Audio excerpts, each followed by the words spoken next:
واش عمرك وقفتي مع راسك وسولتي علاش كاين شي ناس الناس كاملين كيبغيو يهضروا معاهم؟ فين ما مشاو كيلقاو اللي يقلب عليهم.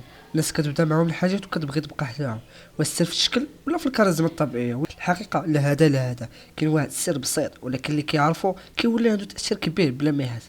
اليوم غادي نشارك معاك مجموعه ديال الاسباب، لا فهمتيهم وطبقتيهم غادي تخلي اي واحد يبغي يهضر معاك هو الاول. خليك معايا حتى الاخر، حيت اخر نقطه هي اللي كدير الفرق كبير. اول سبب، ما تبداش ديما انت الحديد. كثير من الناس كيغلطوا هنا وكيبغيو يبانوا مهتمين وكيبداو هما ديما الكلام، ولكن في الحقيقه هادشي كينقص من القيمه ديالك. علاش؟ حيت الانسان بطبيعته كيبغي الحاجه اللي ماشي متوفره بزاف. الا كنتي ديما حاضر وكتجري باش تبدا الحديث، الناس كيتعودوا عليك وما كيعطوكش قيمه كبيره. ولكن الا خليتي شويه ديال المسافه وشويه ديال الصمت، غادي تخليهم هما يتسائلوا عليك ويحسوا بالرغبه باش يقربوا لك. السبب الثاني، اللغه الجسد ديالك كتسبق كلامك. قبل ما تهضر الناس راه كيقراوك بعينيهم، طريقه الوقوف ديالك، النظره ديالك، حتى الابتسامه ديالك، كلشي كيعطي ارتباط. الا كنتي بنحلي ولا كتهرب بهلي كتعطي احساس بعدم الثقه.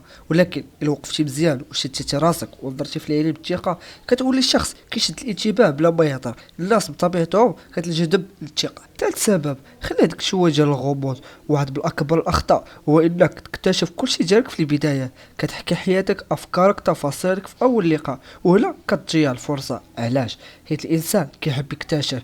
الا عطيتو كلشي مره واحده ما غيبقاش عنده علاش يرجع لك. ولكن الا خليتو شويه مخبي وشويه ما مفهومش، غادي تولي بحال اللغز والناس غادي تبغي تفهمك اكثر. رابع سبب، كون مستمع قوي. الناس كاملين كيبغيو يهضروا ولكن قليل اللي كيعرف يسمع. الا بغيتي الناس يقربوا لك، خليهم يحسوا انك كتفهمهم. ما تقطعش وما تحاولش تبان ذكي اكثر، غير سمع وبين اهتمامك. مثال، هز راسك ورجع شي كلمه من اللي قالوا، وسولهم اسئله صغيره. هادشي كيعطيهم احساس انهم مهمين، وملي الانسان كيحس براسو مهم كيولي يرتاح لك ويرجع لك ديما. واخر سبب هي اختار الوقت اللي تنسحب فيه. هذا من اقوى الحيل ولكن قليل اللي كيجيرها. ملي يكون الحديث زوين والضحك كاين، حبس شويه وانسحب.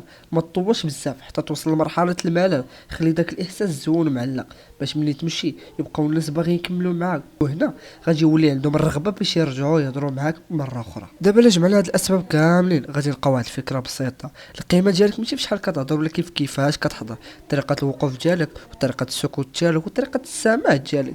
هاد التفاصيل الصغيره هي اللي كتخلي الناس تنجذب ليك بزاف. الا بغيتي الناس تبغي تهضر معاك وما تحاولش تفرض راسك عليهم، خليهم هما يحسوا بالرغبه باش يقربوا لك. كون واثق وكون هادئ وخلي عندك قيمه. جرب هاد الطريقه من اليوم وغادي تكتشف ان الطريقه الحقيقيه ماشي في الكلام بل في الحضور ديالك.